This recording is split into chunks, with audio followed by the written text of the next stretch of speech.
आज हम पढ़ने वाले हैं numerical problem based on power plant engineering. Power plant engineering के बेस का न्यूमेरिकल पढ़ेंगे।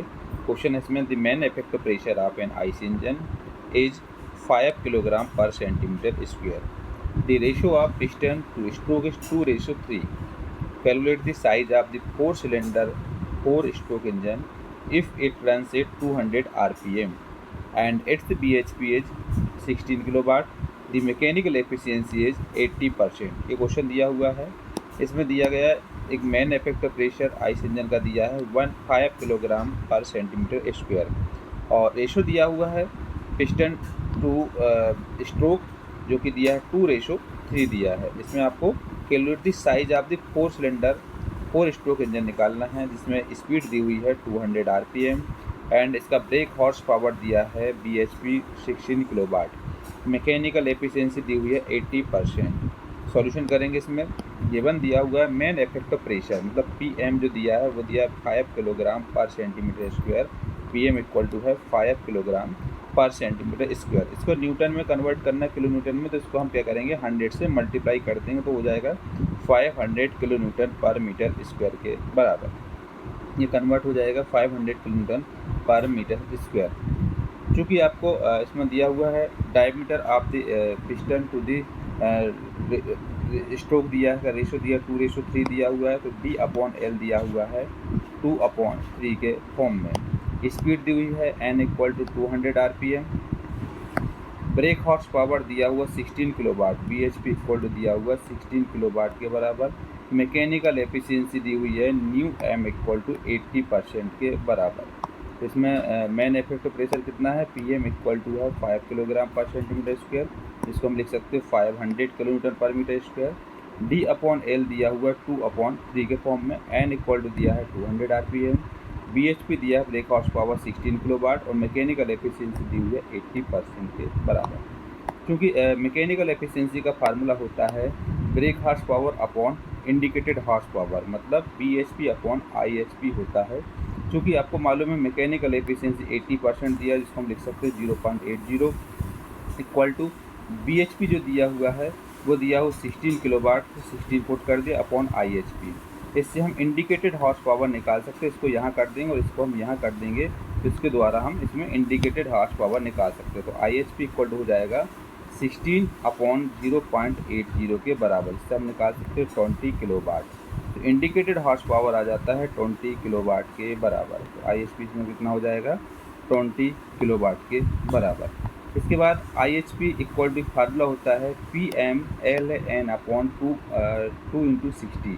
क्योंकि 4-स्ट्रोक डीजल इंजन का क्वेश्चन है इसलिए n इक्वल टू लेना है इसमें n/2।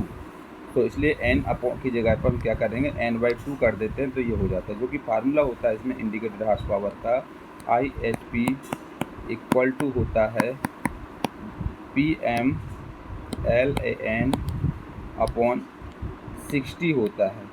क्योंकि आपको मालूम है n इक्वल टू है n/2 किसके लिए फॉर 4-स्ट्रोक डीजल इंजन के लिए है कंडीशन।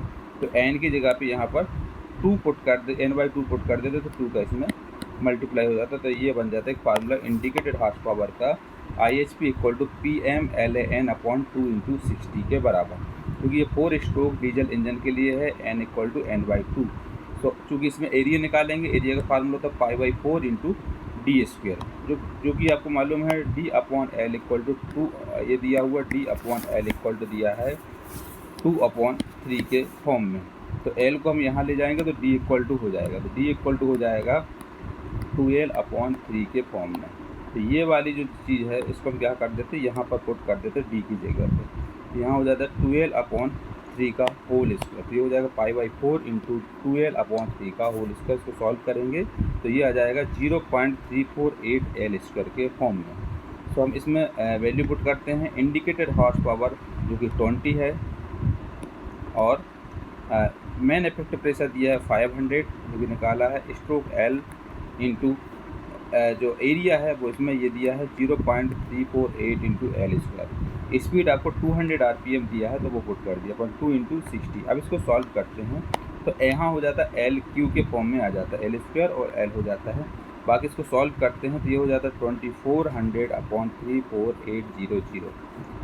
इसको मल्टीप्लाई करके 2 इंटू 60 से डिवाइड करेंगे और 20 से मल्टीप्लाई कर देंगे तो ये हमारे पास आ जाएगा 2400/3480। इसको हम डायरेक्ट निकाल सकते हैं 0.0689 के बराबर। तो इसका क्यू हटाएंगे तो यहाँ रूट क्यू हो जाएगा, तो रूट क्यू करेंगे तो एल इक्वल टू हो जाएगा 0.40 मीटर के बराबर। इस तरीके से हम इसमें स्ट्रोक निकालते हैं। स्ट्रोक कितना आ जाएगा 0.40 मीटर। तो चूँकि आपको D/L इक्वल टू दिया है 2/3 के फॉर्म में, L की वैल्यू हम यहाँ पुट कर देंगे 0.40, तो D/0.40 इक्वल टू 2/3। तो 0.40 को हम यहाँ ले आएंगे मल्टीप्लाई में, तो D इक्वल टू हो जाएगा 2.3 इंटू 0.40 के बराबर। इसको सॉल्व करेंगे तो ये आ जाएगा 0.27 मीटर। तो सिलेंडर स्ट्रोक इक्वल टू हो जाएगा 0.4 मीटर, तो इसको हम लिख सकते हैं 40 सेंटीमीटर के बराबर। सो सिलेंडर डायमीटर कितना है 0.27 मीटर है, इसको हम लिख सकते हैं 27 सेंटीमीटर। इस तरीके से हम सिलेंडर स्ट्रोक और सिलेंडर डायमीटर निकालते हैं। ये जो डायमेंशन है ये किसका एल का है, एल मतलब सिलेंडर स्ट्रोक है, ये डायमीटर ऑफ सिलेंडर है मतलब डी की वैल्यू है। इस तरीके से इसमें 0.4 मीटर है, इसको सेंटीमीटर में कन्वर्ट कर दिया, 100 से मल्टीप्लाई किया तो इसको आ जाएगा 40 सेंटीमीटर। इसको भी हम 100 से मल्टीप्लाई करेंगे तो 27 सेंटीमीटर हो जाएगा। इस तरीके से हम सिलेंडर स्ट्रोक और सिलेंडर डायमीटर